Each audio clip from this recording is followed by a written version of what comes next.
Next next session 5వ session ఏంటంటే teach టూల్కి సంబంధించి టీచ్ టూల్ అప్డేట్స్, దాంతోపాటు TPD course in English pedagogy. ఇవి 2 టాపిక్స్ ఉన్నాయండి. చూద్దాం ఒకసారి. టీచ్ టూల్కి సంబంధించి teach videos district mandal wise allocation అని ఉంది. ఈ మండల్ వైజ్ అలొకేషన్ అంటే ఏంటో ఒకసారి చూద్దాము. ఈ లింక్ క్లిక్ చేయగానే ఇలా ఓపెన్ అవుతుంది. ఇలా క్లిక్ చేయగానే మనకి ఒక లిస్ట్ వస్తుందన్నమాట. పీడిఎఫ్ వస్తుంది. ఈ పీడిఎఫ్లో మనకి ఒక ఫస్ట్ ఇక్కడ డిస్ట్రిక్ట్స్ ఇచ్చారు. తర్వాత నెక్స్ట్ మండల్ ఇచ్చారు. తర్వాత వీడియోస్, ఏ వీడియోస్ చూడాలో అక్కడ పక్కన క్లారిటీగా primary, secondary, both primary and secondary అని 3 కాలమ్స్ పెట్టేసి మనకి వీడియోస్ సజెస్ట్ చేశారు. ఈ వీడియోస్ కూడా మనకేంటంటే స్కూల్ అటెండెన్స్ యాప్ ఉంది కదా, ఆ అటెండెన్స్ యాప్లో మనకి 5 వీడియోస్ ఉన్నాయి.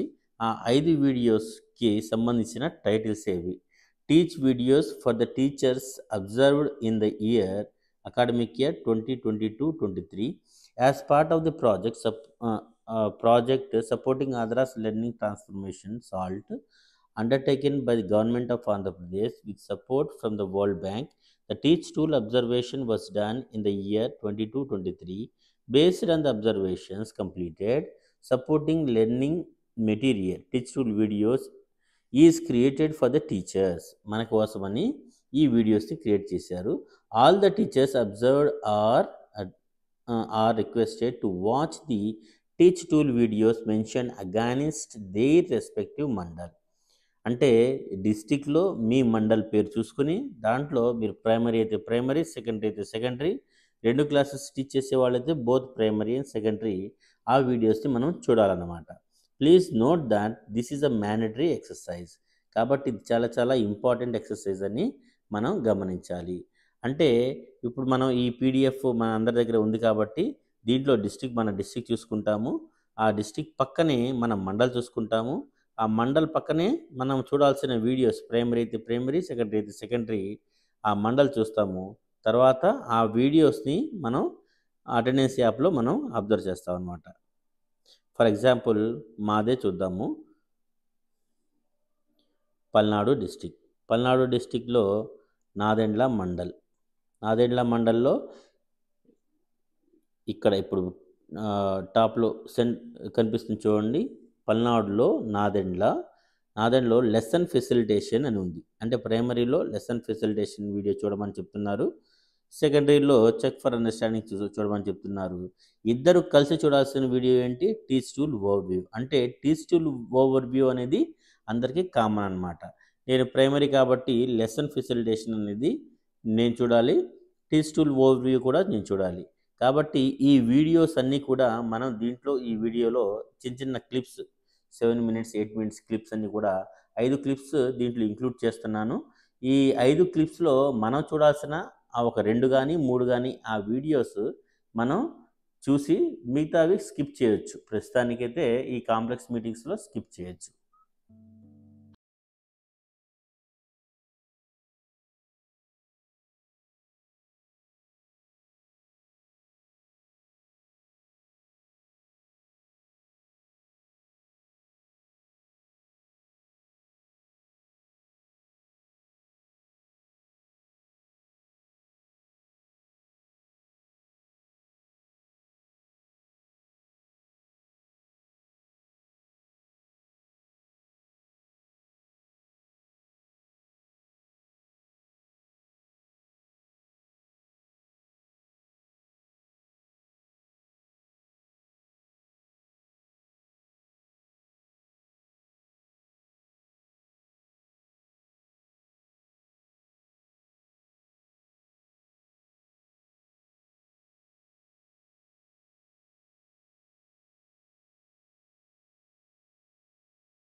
సరిదిద్దగలగాలి. ఫీడ్బ్యాక్ ద్వారా స్టూడెంట్స్కి తాము ఎంతవరకు నేర్చుకోవటంలో సక్సెస్ అయ్యారో తెలుస్తుంది. So that they have more scope to learn. చివరిగా మరింత ముఖ్యమైన 4వ element of instruction critical thinking. దీని గురించి నీకేమైనా ఐడియా ఉందా?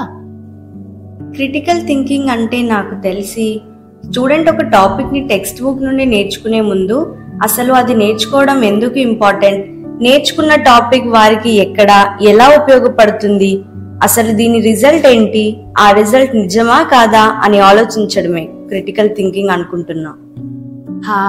సరిగ్గా అలాంటిదే. దానితో పాటు ఈ రోజుల్లో స్టూడెంట్స్కి వివిధ ఆన్లైన్ కోర్సెస్ ద్వారా టన్స్ ఆఫ్ ఇన్ఫర్మేషన్ విపరీతంగా అందుతుంది కదా. ఈ ఇన్ఫర్మేషన్ వాళ్ళకి ఏ విధంగా యూజ్ అవుతుందో ఎనలైజ్ చేయడానికి స్టూడెంట్స్కి క్రిటికల్ థింకింగ్ అవసరం. ఈ ఎనలైజింగ్ స్కిల్స్ డెవలప్ అవ్వాలి అంటే దానికోసం వారు డౌట్స్, క్వశ్చన్స్ అడిగేలా మనం వాళ్ళని ఎంకరేజ్ చేయాలి. ఓకే, అర్థమైంది. మరి third area socio emotional skills మాటేమిటి? సోషో ఎమోషనల్ స్కిల్స్ స్టూడెంట్స్ వారి లైఫ్ చక్కగా మార్చుకోవడానికి యూజ్ అవుతుంది. స్టూడెంట్స్ రోజువారీ జీవితం విజయవంతంగా నిర్వహించడంలో సహాయపడుతుంది. స్టూడెంట్స్ ఫోకస్ చేయడానికి, గుడ్ డెసిషన్స్ తీసుకోవటానికి మరియు స్కూల్లో మాత్రమే కాకుండా కమ్యూనిటీలో కూడా ఒక మెంబర్గా ఉండటానికి ఈ స్కిల్స్ అనేవి యూజ్ అవుతాయి. సోషియో ఎమోషనల్ స్కిల్స్ అనేవి స్టూడెంట్స్ అకాడమిక్ లైఫ్కి హెల్ప్ చేయటమే కాకుండా వారి యొక్క నెగటివ్ సోషల్ బిహేవియర్స్ అంటే ఇతరులను బెదిరించటం లేదా ఎగతాళి చేయటం వంటి బిహేవియర్ను కూడా తగ్గిస్తాయి. This will also help in creating a positive class room environment. అందుకే క్లాస్ రూమ్లో పిల్లలకు ఈ స్కిల్స్ని పెంపొందించటం చాలా ముఖ్యం. అయితే ఈ సోషో ఎమోషనల్ స్కిల్స్లో నేను గుర్తుంచుకోవాల్సిన ఎలిమెంట్స్ ఏమైనా ఉన్నాయా? స్టూడెంట్స్లో సోషియో ఎమోషనల్ స్కిల్స్ను అభివృద్ధి చేయటం అనేది మోడర్న్ ఎడ్యుకేషన్ సిస్టంలో చాలా ఇంపార్టెంట్. కావున పిల్లలు వారి ఫ్రెండ్స్తో ఎంపథెటిక్గా ఉండేందుకు వారికి వచ్చిన ఛాలెంజెస్ను వారే థింక్ చేసి సాల్వ్ చేసేలాగా ఈ సోషియో ఎమోషనల్ స్కిల్స్ కలిగి ఉండటం చాలా ముఖ్యం. And also challenging classroom ఎన్వైరన్మెంట్లో ఈజీగా ముందుకు వెళ్లేందుకు autonomy, perseverance and social collaborative skills అనేవి ఉపయోగపడతాయి. ఇవే సోషియో ఎమోషనల్ స్కిల్స్ యొక్క 3 ఎలిమెంట్స్. ఇంకొంచెం ఎలాబరేటివ్ గా చెప్పగలరా ఈ ఎలిమెంట్స్ గురించి? అటానమీ అనేది క్లాస్ రూమ్ లో స్టూడెంట్స్ కి వారికి నచ్చిన అకాడమిక్ అండ్ నాన్ అకాడమిక్స్ నేర్చుకోవడానికి మనం వారికి ఇచ్చే స్వేచ్ఛ. Perseverance is an ability to get through difficult situations. ఇది చాలా సమయం తీసుకుంటుంది. ఇది చేసే టైంలో మనం అలసిపోయినా గానీ చివరికి మన గోల్స్ ని రీచ్ అవుతాం. ఒక్క మాటలో చెప్పాలంటే పర్సీవరెన్స్ అనేది గోల్ ని రీచ్ అయ్యే ప్రాసెస్ లో కన్సిస్టెంట్ గా ఉండటం. దీనికి ప్లానింగ్, గోల్ సెట్టింగ్ మరియు ముఖ్యంగా విల్ పవర్ ఉండాలి. క్లాస్ రూమ్కి వస్తే టీచర్స్ స్టూడెంట్స్ యొక్క గోల్స్ ని సెట్ చేస్తారు మరియు ఛాలెంజింగ్ సిచ్యువేషన్స్ ను ఫేస్ చేసేలా స్టూడెంట్స్ కి సపోర్ట్ ఇస్తారు. నేర్చుకునే క్రమంలో ఫెయిల్ అయినా లేదా ఫ్రస్ట్రేషన్లు ఎదురైనా అవి మన లెర్నింగ్ లో భాగమని వాటిని పాజిటివ్ గా ఎదుర్కొనే యాటిట్యూడ్ ని మనం బిల్డ్ చేయాలి. సోషియో ఎమోషనల్ స్కిల్స్ లో చివరిది సోషల్ అండ్ కొలాబరేటివ్ స్కిల్స్. అంటే ability of a person to express ideas, feelings, opinions and affection to others. Emotions ను కన్స్ట్రక్టివ్ మేనర్ లో ఎక్స్ప్రెస్ చేయటం ద్వారా ఇతరులతో మంచి దృఢమైన సంబంధాలు ఏర్పడతాయి. ఇవే ఇతరులతో కొలాబరేటివ్ గా పనిచేయటానికి, పనులను సక్సెస్ఫుల్ గా పూర్తి చేయటానికి ఉపయోగపడతాయి. అదే క్లాస్ రూమ్ విషయానికి వస్తే టీచర్ స్టూడెంట్స్ ని వారి ఫ్రెండ్స్ తో కొలాబరేట్ చేసుకొని తమ అకాడమిక్ మరియు నాన్ అకాడమిక్ యాక్టివిటీస్ కంప్లీట్ చేసే విధంగా ప్రోత్సహించాలి. అదే స్టూడెంట్స్ మధ్య బాండ్స్ పెంపొందిస్తుంది. అలాగే స్టూడెంట్స్ తో పాటు టీచర్స్ కూడా వీటిని regular day to day activities లో పొందుపరుచుకునేలా చూసుకోవాలి. వావ్, చాలా గొప్పగా చెప్పారు. ఇంత మంచి సమాచారం నాతో పంచుకున్నందుకు చాలా thanks. Okay, Mani. Remember to incorporate all these 9 elements of classroom interactions in your classroom. Bye-bye. Bye. Thank you.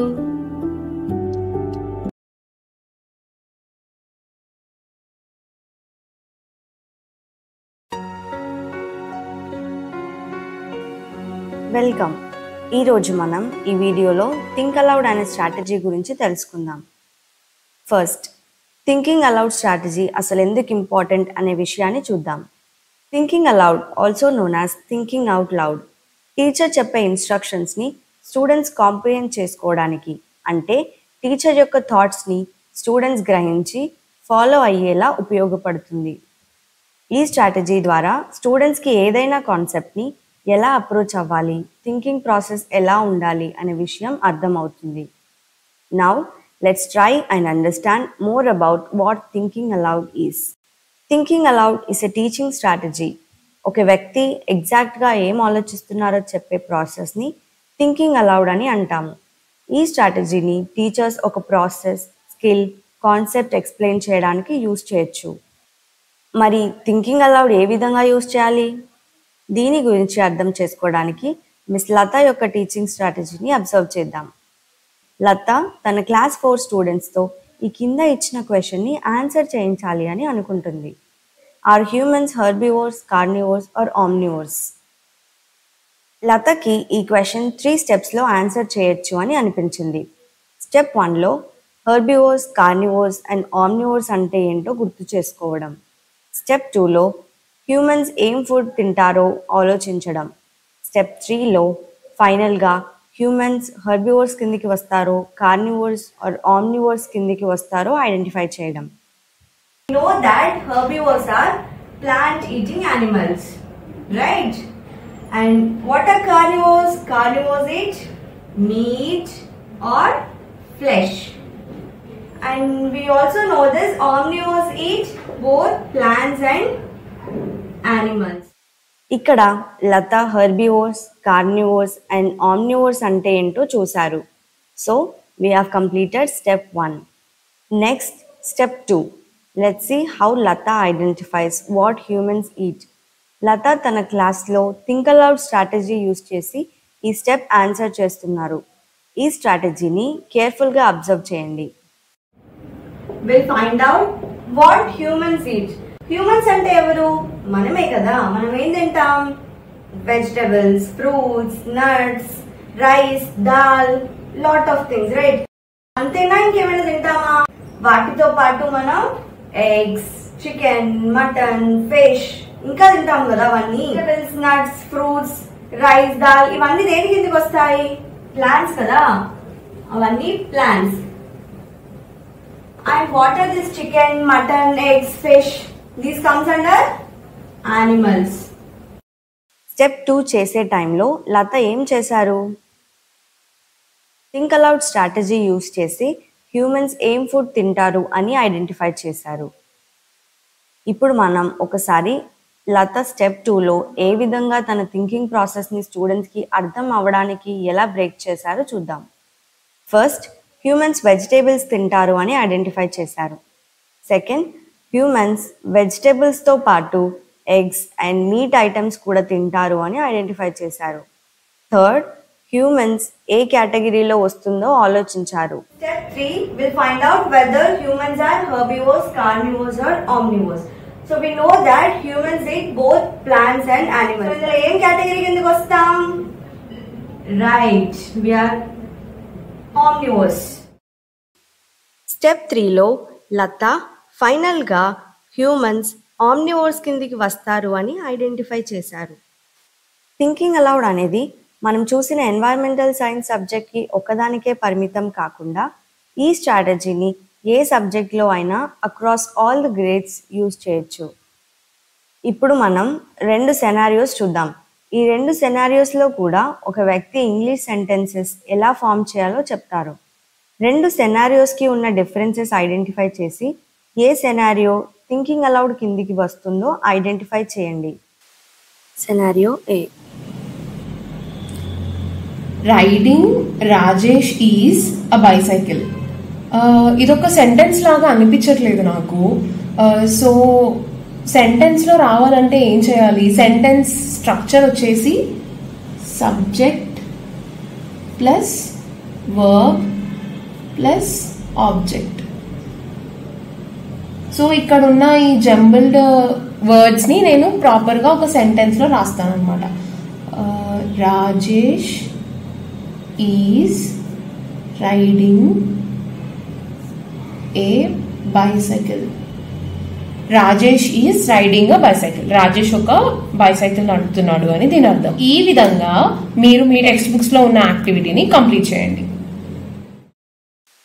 Scenario B. Riding Rajesh is a bicycle.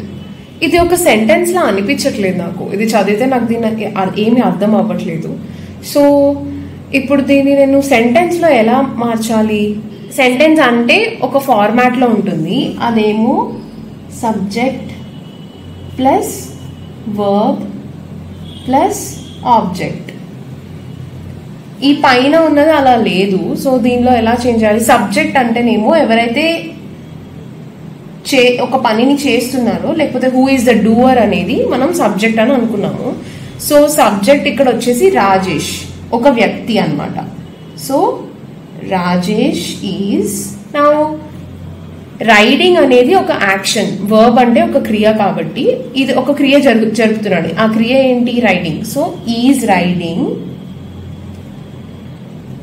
Is riding. Object. What is the object? దేని మీద క్రియ అనేది జరుగుతుంది? ఒక bicycle మీద. So ఇది వచ్చేసి object అన్నమాట. Subject plus verb plus object కాబట్టి Rajesh is riding a bicycle. ఈ విధంగా ఇదే ప్రాసెస్ ఫాలో అయ్యి మీరందరూ మీ టెక్స్ట్ బుక్స్ లో ఉన్న యాక్టివిటీని కంప్లీట్ చేయండి. పై రెండు సెనారియోస్లో ఏ సెనారియోలో థింకింగ్ అలౌడ్ ఉంది? ఒకవేళ మీరు సెనారియో బి అని ఆన్సర్ చేసినట్టయితే you're right. Scenario below thinking allowed strategy ఉంది. ఇందులో ఉన్న పర్సన్ క్లియర్గా తన థింకింగ్ ప్రాసెస్ని 1 by 1 ఎక్స్ప్లెయిన్ చేస్తున్నారు. ఈ వీడియోలో మనం ఇప్పటి వరకు ఏం చేశామో ఒకసారి క్విక్గా రివైజ్ చేసుకుందాం. టీచర్ చెప్పే ఇన్స్ట్రక్షన్స్ని స్టూడెంట్స్ బాగా కాంప్రిహెండ్ చేసుకోవడానికి థింకింగ్ అలౌడ్ ఉపయోగపడుతుంది. థింకింగ్ అలౌడ్ అనే స్ట్రాటజీ ద్వారా ఒక పర్సన్ ఎలా ఆలోచిస్తున్నారో స్పష్టంగా చెప్పడం ఇన్వాల్వ్ అయి ఉంటుంది. థింకింగ్ అలౌడ్ ఏ సబ్జెక్ట్లో అయినా across all the grades use చేయొచ్చు. మనం ఈ వీడియోలో తెలుసుకున్న థింకింగ్ అలౌడ్ ద్వారా స్టూడెంట్స్లో సొంతంగా ఆలోచించగలిగే సామర్థ్యం పెరుగుతుంది. నెక్స్ట్ టైం ఈ స్ట్రాటజీని మీ ఇన్స్ట్రక్షన్లో భాగంగా ఒక లెసన్ చెప్పే సమయంలో కానీ, యాక్టివిటీ ఇచ్చే సమయంలో కానీ ఖచ్చితంగా ఉపయోగిస్తారు అని ఆశిస్తున్నాము. Thank you.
కొంచెం తప్పుగా అర్థం చేసుకున్నావు. డోంట్ వరీ, నేను నీకు ఈజీగా ఎక్స్ప్లెయిన్ చేస్తా. 2తో ఎగ్జాక్ట్గా డివైడ్ అయ్యి ప్రతి నెంబర్ని ఈవెన్ నెంబర్ అంటారు. ఇక్కడ నువ్వు 41లో 4ని 1ని సపరేట్గా కాకుండా మొత్తం 41ని 2తో డివైడ్ చేస్తే రిమైండర్గా 1 వస్తుంది. మనం గుర్తుంచుకోవాల్సిన విషయం ఏంటంటే ఈవెన్ నెంబర్స్ కి రిమైండర్ 0, అలాగే ఆడ్ నెంబర్స్ కి రిమైండర్ 1 వస్తుంది. So 41 is odd number. దాన్ని మనం ట్రయాంగిల్ లో రాయాలి. క్లారిఫై చేసినందుకు థ్యాంక్ యూ మేడం. స్టూడెంట్ కి ఫీడ్బ్యాక్ ఇచ్చాక టీచర్ మరొక స్టూడెంట్ అయిన రాజు యొక్క నోట్బుక్ ని చూశారు. రాజు సర్కిల్ మరియు ట్రయాంగిల్ లో అన్ని నెంబర్స్ ని కరెక్ట్ గా సెగ్రిగేట్ చేశాడు. అప్పుడు రాజుతో టీచర్ ఇలా అన్నారు, గుడ్ జాబ్ రాజు. అన్ని నెంబర్స్ ని 2తో డివైడ్ చేసి వచ్చిన రిమైండర్స్ ని బేస్ చేసుకొని అది ఈవెన్ నెంబరా లేదా ఆడ్ నెంబరా అని కరెక్ట్ గా కనిపెట్టావు. Very good. Thank you madam. ఇక్కడ మన ఇండివిజువల్ స్టూడెంట్స్ కు ఇచ్చిన ఫీడ్బ్యాక్ చూసాం. ఆల్టర్నేటివ్ గా సక్సెస్ అయిన స్టూడెంట్స్ వర్కింగ్ ప్రాసెస్ ని కూడా టీచర్ క్లాస్ మొత్తానికి హైలైట్ చేయవచ్చు. ఈ వీడియోలో ఫీడ్బ్యాక్ అంటే ఏంటి, అసలు ఫీడ్బ్యాక్ ని ఏ సిచ్యువేషన్స్ లో చెప్పాలి,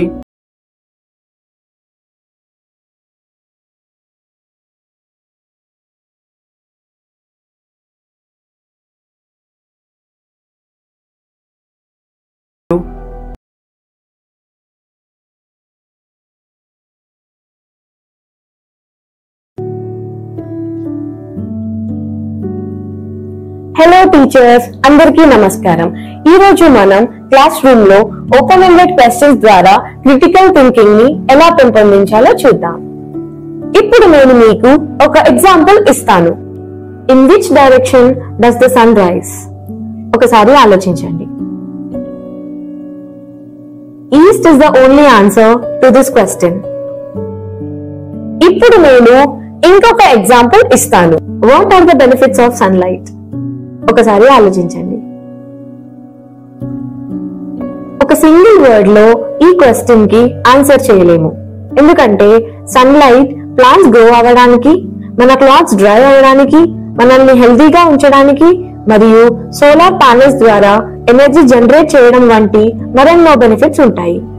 ఇలాంటి క్వశ్చన్స్ కి మల్టిపుల్ ఆన్సర్స్ ఉంటాయి. అలాగే వీటికి ఎక్స్ప్లెనేషన్ కూడా అవసరం. సో ఏదైనా క్వశ్చన్ మిమ్మల్ని ఆలోచించి ఎక్స్ప్లెయిన్ చేసేలా చేస్తే అది ఓపెన్ ఎండెడ్ క్వశ్చన్. ఇప్పుడు ఒక క్వశ్చన్ చూద్దాం. If you could go on vacation anywhere in the world, where would you go and why? దీనికి మల్టిపుల్ ఆన్సర్స్ ఉంటాయి. ప్రతి ఒక్కరికి వారి సొంత ఆన్సర్ ఉంటుంది. అవన్నీ కరెక్ట్ ఆన్సర్సే. సో క్లాస్ రూమ్ లో ఎఫెక్టివ్ గా ఓపెన్ ఎండెడ్ క్వశ్చన్స్ అడగటానికి ఇవాళ మనం 2 స్ట్రాటజీస్ ని చూద్దాం. ముందుగా strategy 1, pose, pause, bounce and bounce. Example చూద్దాం. ఏంటంటే మామూలుగా వరి పండిస్తారు కదా, దాంట్లో ఏమేమి స్టెప్స్ ఉన్నాయో ఆలోచించండి. What are the steps involve in cultivation of paddy? వరి పండించేదానికి ఏమేమి స్టెప్స్ ఉన్నాయో ఆలోచించండి.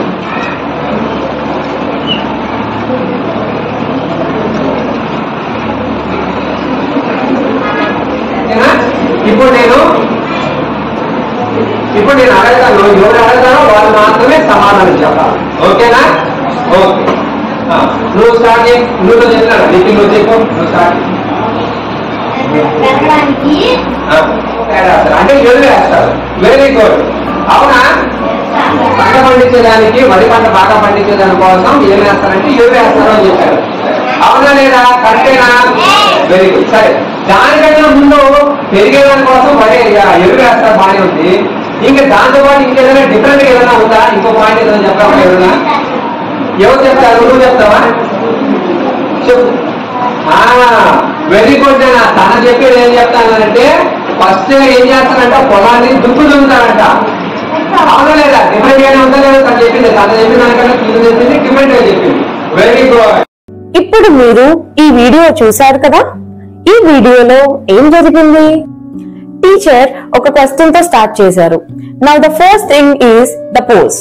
టీచర్ ఒక ఓపెన్ ఎండెడ్ క్వశ్చన్ ని క్లాస్ మొత్తానికి ఇచ్చారు. తర్వాత teacher paused for some time, అంటే కొంతసేపు ఆగారు. ఎందుకు? స్టూడెంట్స్ ఆలోచించడానికి. తర్వాత ఒక స్టూడెంట్ ని సెలెక్ట్ చేసి ఆ స్టూడెంట్ ని ఆన్సర్ చెప్పమన్నారు. This is called pounds. ఆ స్టూడెంట్ ఆన్సర్ చేశాక ఆ ఆన్సర్ ని ఉపయోగించి వేరే క్వశ్చన్ లేదా పాయింట్ ఏదైనా యాడ్ చేయమని చెప్పి ఇంకొక స్టూడెంట్ కి ఈ క్వశ్చన్ ని బౌన్స్ చేశారు. ఈ స్ట్రాటజీని ఏ క్లాస్ రూమ్ లో అయినా వాడవచ్చు. ఇది స్మాల్ లేదా మీడియం లేదా లార్జ్ క్లాస్ రూమ్ లో ఎక్కడైనా చాలా ఎఫెక్టివ్ గా యూజ్ అవుతుంది. మరి ఈ స్ట్రాటజీని మనం ఎప్పుడు ఉపయోగించవచ్చు? ఈ స్ట్రాటజీని లెసన్ ముందు మరియు మధ్యలో కూడా ఎఫెక్టివ్ గా యూజ్ చేయవచ్చు. ఇప్పుడు మనం రెండో స్ట్రాటజీని చూద్దాం. దాని పేరు ABC క్వశ్చనింగ్. A అంటే అగ్రీ, B అంటే బిల్డ్, C అంటే ఛాలెంజ్. దీని గురించి తెలుసుకునే ముందు మనం ఒక క్లాస్ రూమ్ వీడియో చూద్దాం.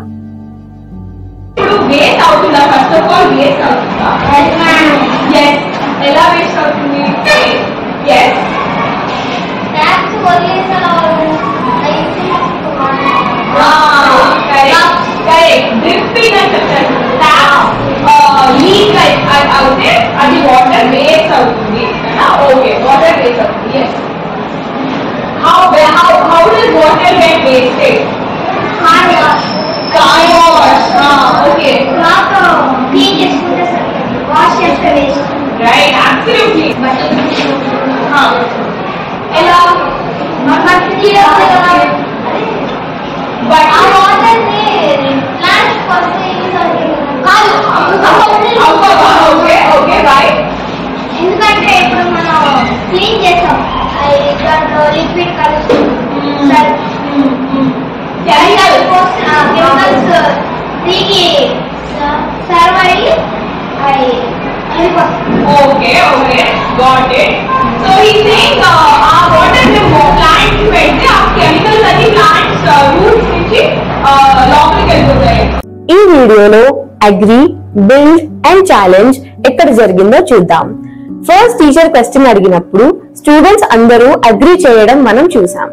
ఆ తర్వాత ఒకరి సమాధానంపై మరొకరు బిల్డ్ చేయడం చూసాం. చివరిగా స్టూడెంట్స్ వారి ఆన్సర్స్ ని ఛాలెంజ్ చేయడం కూడా చూసాం.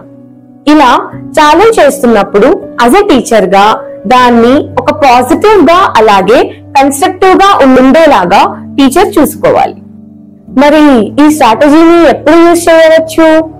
లెసన్ పూర్తయిన తర్వాత, అనగా స్టూడెంట్ కి లెసన్ యొక్క కాన్సెప్ట్స్ పై క్లారిటీ వచ్చినప్పుడు. రెండోది, క్లాస్ రూమ్ లో మాట్లాడడానికి స్టూడెంట్ సౌకర్యవంతంగా ఉన్నప్పుడు. ఇప్పుడు మనం క్లాస్ రూమ్ లో ఓపెన్ ఎండెడ్ క్వశ్చన్ ద్వారా ఎలాంటి అడ్వాంటేజెస్ ఉంటాయో చూద్దాం. ఓపెన్ ఎండెడ్ క్వశ్చన్ డిస్కషన్స్ ద్వారా స్టూడెంట్స్ మరింత సృజనాత్మకంగా మారుతారు. అలాగే వారిలో ప్రాబ్లమ్ సాల్వింగ్ ఎబిలిటీస్ కూడా పెరుగుతాయి. సబ్జెక్ట్ కి సంబంధించిన లోతైన డీటెయిల్స్ వరకు వాళ్ళు వెళ్ళగలుగుతారు. చివరిగా షైగా ఫీల్ అయ్యే స్టూడెంట్స్ కి ఓపెన్ స్పేస్ లాగా ముందుకు రావడానికి ప్లాట్ఫామ్ లాగా ఉంటుంది. ఇప్పటి వరకు మనం ఓపెన్ ఎండెడ్ క్వశ్చన్స్ ద్వారా క్లాస్ రూమ్ లో క్రిటికల్ థింకింగ్ ని ఎలా ఇంట్రడ్యూస్ చేయాలో ఈ 2 స్ట్రాటజీస్ ద్వారా చూసాం. ఈ స్ట్రాటజీస్ ని మీరు తప్పకుండా క్లాస్ రూమ్ లో ఉపయోగిస్తారని మేము ఆశిస్తున్నాము. Thank you. By by.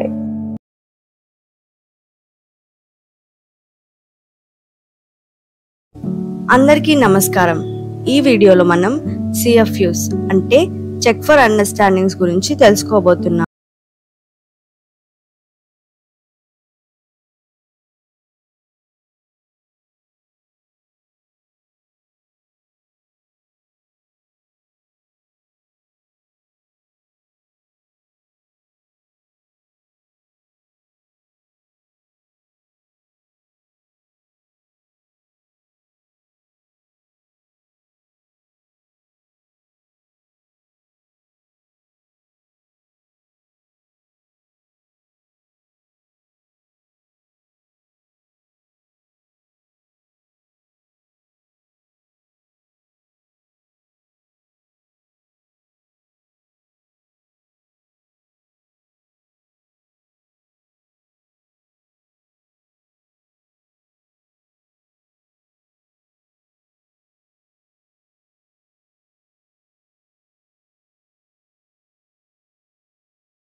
సూచిస్తుంది. ఒక వేలు చూపిస్తే వారికి సహాయం అవసరమని సూచిస్తుంది. 2 వేళ్లు చూపిస్తే వారికి మరింత లెర్నింగ్స్ మరియు ఉదాహరణలు అవసరమని సూచిస్తుంది. 3 వేళ్లు చూపిస్తే వారు బాగా అర్థం చేసుకున్నారని సూచిస్తుంది. 4 వేళ్లు చూపిస్తే వారు ఎక్కువగా అర్థం చేసుకున్నారని మరియు దానిని చూపగలరని సూచిస్తుంది. ఇక 5 వేళ్లు చూపిస్తే పూర్తి అవగాహనను సూచిస్తుంది మరియు వారు దానిని బోధించగలరు అని అర్థం. దీన్ని చేయడానికి సులభమైన మార్గం ఇక్కడ చూపిన విధంగా 0, 3 మరియు 5 లను ఉపయోగించవచ్చు. ఓకే, మనం ఫిస్ట్ టు 5 అంటే ఏంటో చూసాం. ఇప్పుడు దానిని ఎప్పుడు వాడాలో చూద్దాం. ఫిస్ట్ టు 5 సాధారణంగా ఇలా జరుగుతుంది. ఇండిపెండెంట్ గా పనిని ప్రారంభించే ముందు లేదా లెసన్ యొక్క తదుపరి విభాగానికి వెళ్లడం ముందు. ఇది మొత్తం తరగతి లేదా చిన్న గ్రూప్ సెట్టింగ్ లో కూడా ఉపయోగించవచ్చు. ఫిస్ట్ టు 5 డైవర్స్ లెర్నర్స్ కోసం వేరువేరు మార్గాలలో ఎలా చేయడానికి వస్తుందో చూద్దాం. First, scheduling check points. Check points are check ins అంటే మనం చెప్పే కాన్సెప్ట్స్ ఆందోళన మరియు శ్రద్ధ సమస్యలు ఉన్న పిల్లలకి అర్థం అవుతున్నాయో లేవో అని తరచుగా అడిగి తెలుసుకోవడానికి ఉపయోగపడుతుంది.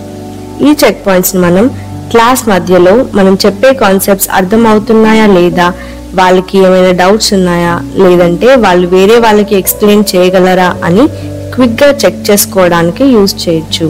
ఈ చెక్ పాయింట్స్ ని క్లాస్ తర్వాత కూడా ఫీడ్బ్యాక్ పర్పస్ కోసం యూజ్ చేయొచ్చు. Next, individualising the checks. కొంతమంది స్టూడెంట్స్ కు ఇతరుల కంటే తరచుగా చెక్స్ అవసరం కావచ్చు. భావోద్వేగ అవసరాలు ఉన్న స్టూడెంట్స్ తోటి వారి ముందు రెస్పాన్స్ ఇవ్వలేకపోవచ్చు. సో వారికి 1-on-1 తనిఖీ చేయండి. మనం ఒక విషయం గుర్తు పెట్టుకోవాలి, మీరు దీన్ని చెక్-ఇన్స్ లాగా చేశారని నిర్ధారించుకోండి. స్టూడెంట్స్ అర్థం చేసుకోలేదని మరియు సహాయం కావాలని అనే ఊహతో లోపలికి వెళ్ళవద్దు. Let's check how much have you understood strategy 1. On a scale 0 to 5 మీరు స్ట్రాటజీ 1 ఫిస్ట్ టు 5 ని ఎంత వరకు అర్థం చేసుకున్నారో చెప్పండి. ఒకవేళ 0 to 3 ఫింగర్స్ చూపిస్తే you can go back and rewatch this part. ఒకవేళ 4 to 5 ఫింగర్స్ చూపిస్తే యు కెన్ మూవ్ అహెడ్. సరే, ఇప్పుడు నెక్స్ట్ స్ట్రాటజీకి వెళ్దాం. Strategy 2, entry or exit tickets. అసలు ఎంట్రీ ఆర్ ఎగ్జిట్ టికెట్స్ అంటే ఏమిటో చూద్దాం. అయితే కొత్త లెర్నింగ్ కోసం స్టూడెంట్స్ రెడీనెస్ తనిఖీ చేయడానికి ఎంట్రీ టికెట్స్ ఇవ్వబడతాయి.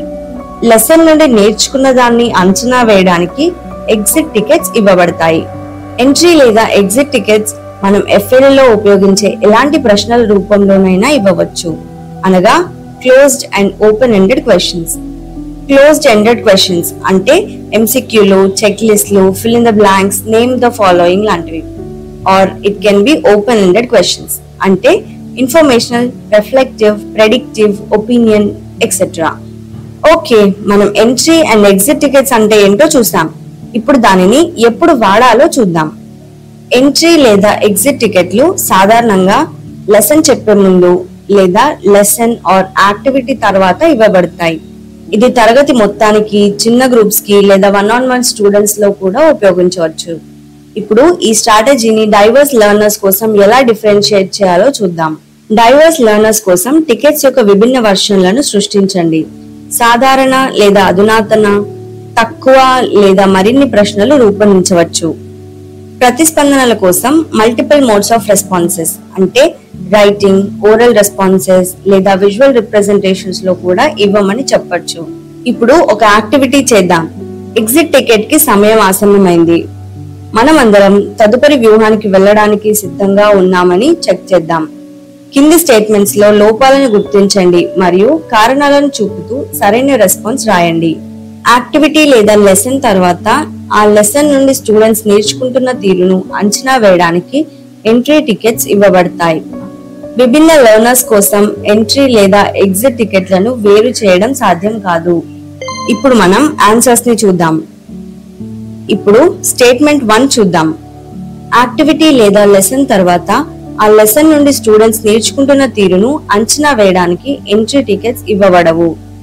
యాక్టివిటీ లేదా లెసన్ తర్వాత స్టూడెంట్స్ నేర్చుకున్న విధానాన్ని అంచనా వేయడానికి ఎగ్జిట్ టికెట్స్ ఇవ్వబడతాయి. స్టూడెంట్స్ సంసిద్ధతను తనిఖీ చేయడానికి ముందుగా ఎంట్రీ టికెట్స్ ఇవ్వబడతాయి. ఇప్పుడు స్టేట్మెంట్ 2 చూద్దాం. విభిన్న లెర్నర్స్ కోసం ఎంట్రీ లేదా ఎగ్జిట్ టికెట్లను వేరు చేయడం సాధ్యం కాదు.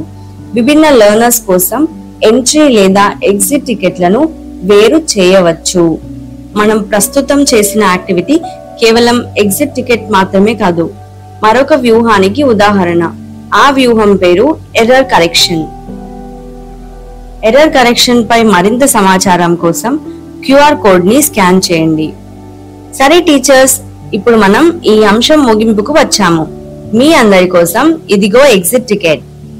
మీరు గమనిస్తే ఈ 3-2-1 టికెట్స్ లో మీరు 3 ప్రశ్నలకు సమాధానం ఇవ్వవలసి ఉంటుంది. మొదటిది, ఈ రోజు మనం నేర్చుకున్న 3 CFU వ్యూహాలను లిస్ట్ చేయండి. రెండవది, మనం CFUలను ఎందుకు ఉపయోగిస్తామో 2 కారణాలను వ్రాయండి. మరియు మూడవది, మీరు రాబోయే లెసన్ లో స్టూడెంట్స్ ను అడగగల ఒక నమూనా ఎంట్రీ టికెట్ ప్రశ్నను రాయండి. Good job teachers. Do not forget to use these in your coming lessons. Thank you.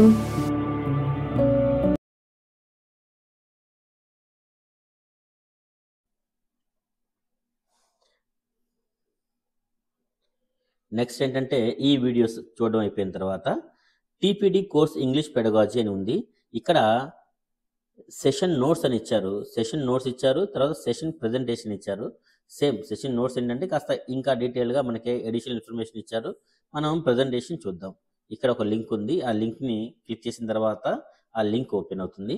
Open అయిన తర్వాత మనం డైరెక్ట్గా పీపీటీ ఒకటి ఓపెన్ అవుతుంది అనమాట. ఇదేంటంటే developing English pedagogy, integrating English language instructions in all subjects. అంటే మాడ్యూల్ 1, మాడ్యూల్ 2, మాడ్యూల్ 3 అని ఉంటుంది ఇంగ్లీష్ పెడగాజీకి సంబంధించి. ఇవేంటంటే opening activity, we will take 2 minutes to calm ourselves అని ఈ ఓపెనింగ్ యాక్టివిటీ ఇన్స్ట్రక్షన్స్ లాంటివి ఉంటాయి. ఇవి చూడవచ్చు. తర్వాత ఆబ్జెక్టివ్స్, ఈ కోర్స్ యొక్క ఆబ్జెక్టివ్స్ ఇక్కడ 5 points ఇచ్చారు. ఇది కూడా చూడవచ్చు. తర్వాత ఫ్లో ఎలా ఉంటుంది ఇక్కడ ఇచ్చారు. వాట్, హౌ అని ఇచ్చారు. What are assessments and its importance, types of assessments and teachers role. అంటే assessment for, assessment of, assessment by అని ఉంటాయి కదా. ఇవన్నీ కూడా దీంట్లో ఇంకా చాలా చాలా డీటెయిల్గా ఉంటాయి అన్నమాట. 3 strategies for formative assessments and language learning. తర్వాత అసెస్మెంట్స్ గురించి చూస్తే exercise aimed at improving learning based on reasoned inference and evidence. Assessment అంటే మీనింగ్ అనమాట. తర్వాత ఫంక్షన్స్ ఇన్వాల్వ్, దీంట్లో ఏ ఫంక్షన్స్ ఇన్వాల్వ్ అయి ఉంటాయి? మానిటరింగ్ ప్రాసెస్ ఉంటుంది, తర్వాత మోటివేటింగ్ ది స్టూడెంట్స్ అనే ప్రాసెస్ కూడా ఉంటుంది. ఈ 2 ప్రాసెస్లు కలిపితేనే అసెస్మెంట్ అవుతుంది అనమాట. When is the assessment being conducted, at what time of the year, assessment యొక్క ఆబ్జెక్టివ్స్, ఫ్యాక్టర్స్ ఇన్ అసెస్మెంట్, ఇవన్నీ కూడా అసెస్మెంట్లో ఇన్వాల్వ్ అయ్యి ఉండే ఫ్యాక్టర్స్ అన్నమాట. Which lesson is being assessed and what is the focus area, ఇవన్నీ కూడా మనం అసెస్ చేసే అథారిటీకి, అంటే ఎవరైతే అసెస్ చేస్తున్నారో వాళ్ళకి ఇవన్నీ ఈ పాయింట్స్ అని కూడా ఈ ఆబ్జెక్టివ్స్ తెలిసి ఉండాలి. ఆబ్జెక్టివ్స్ తెలియకుండా ఏం అసెస్ చేస్తున్నారు, ఏ చాప్టర్ అసెస్ చేస్తున్నారు, ఏ కాన్సెప్ట్ అసెస్ చేస్తున్నారు అనేది తెలియకుండా మనం అసెస్మెంట్ సంపూర్ణంగా ఉండదు.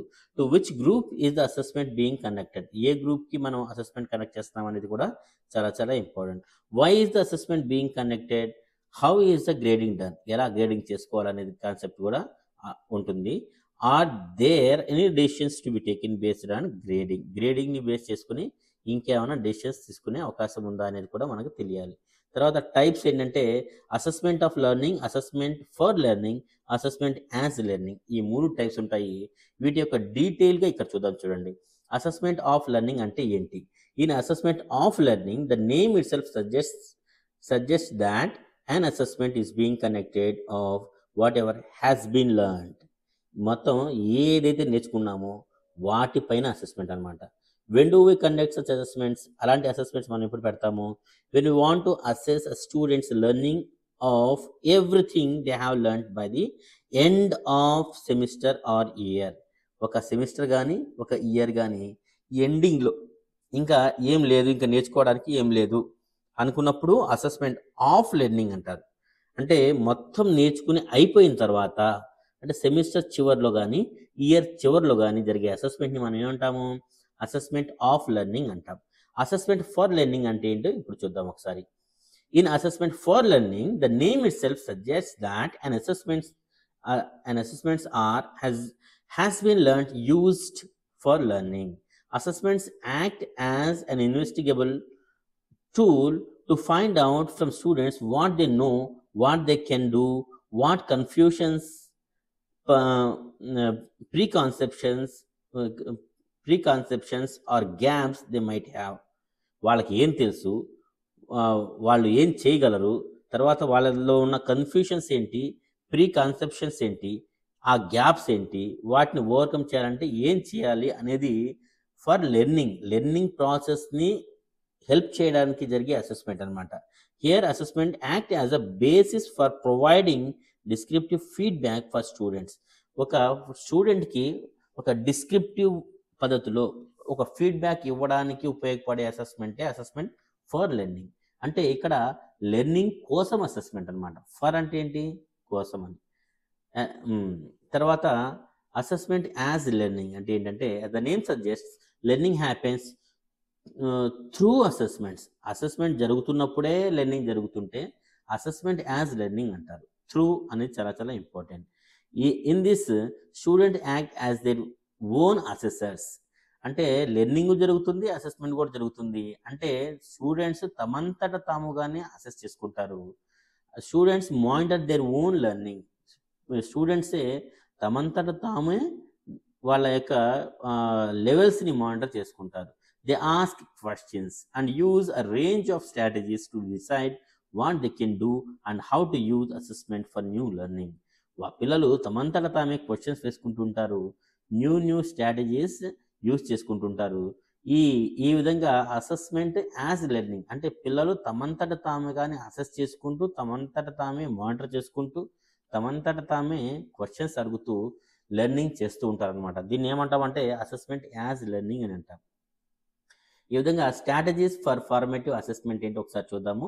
Model lesson plan and question paper అనే స్ట్రాటజీ ఒకటి, 3-2-1 ఎగ్జిట్ స్ట్రాటజీ అని ఒకటి, తర్వాత engage students with formative assessment feedback అనేది ఒకటి ఉంది. Strategies for formative assessment. Formative అసెస్మెంట్కి మనం ఫాలో అవ్వాల్సిన లేదా ఫాలో అవ్వగలిగే స్ట్రాటజీస్ అనమాట.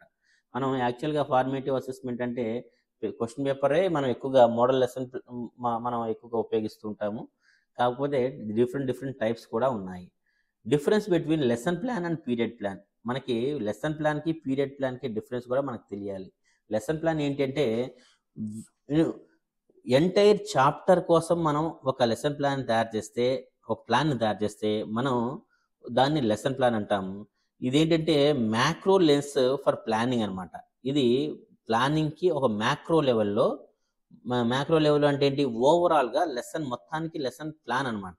పీరియడ్ ప్లాన్ అలా కాదు.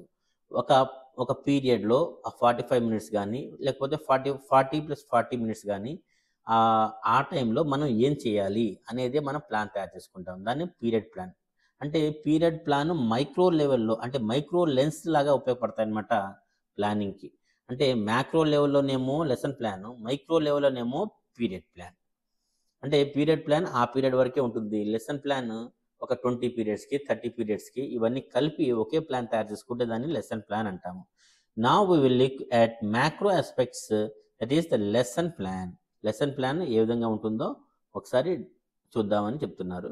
Let us see how to incorporate English teaching competencies with the help of the example from the chapter secularism. Secularism అనే చాప్టర్ గురించి ఒక ఎగ్జాంపుల్ ఇచ్చారు. తర్వాత example of differentiation with in a specific learning outcome. Learning objectives ఏంటో మనకి ఇక్కడ కాంపోనెంట్స్గా ఒక 3 components ఇచ్చారు. వీటిని కూడా మనం ఒకసారి చూడవచ్చు. లెర్నింగ్ ఆబ్జెక్టివ్స్ కూడా ఇచ్చారు. తర్వాత things to remember while creating a period plan. Period ప్లాన్ని మనం క్రియేట్ చేసేటప్పుడు ఒక చెక్ లిస్ట్ అనేది ఇచ్చారు. మనకి 5 పాయింట్స్ ఉంటాయి. ఈ 5 పాయింట్స్ చాలా చాలా ఇంపార్టెంట్.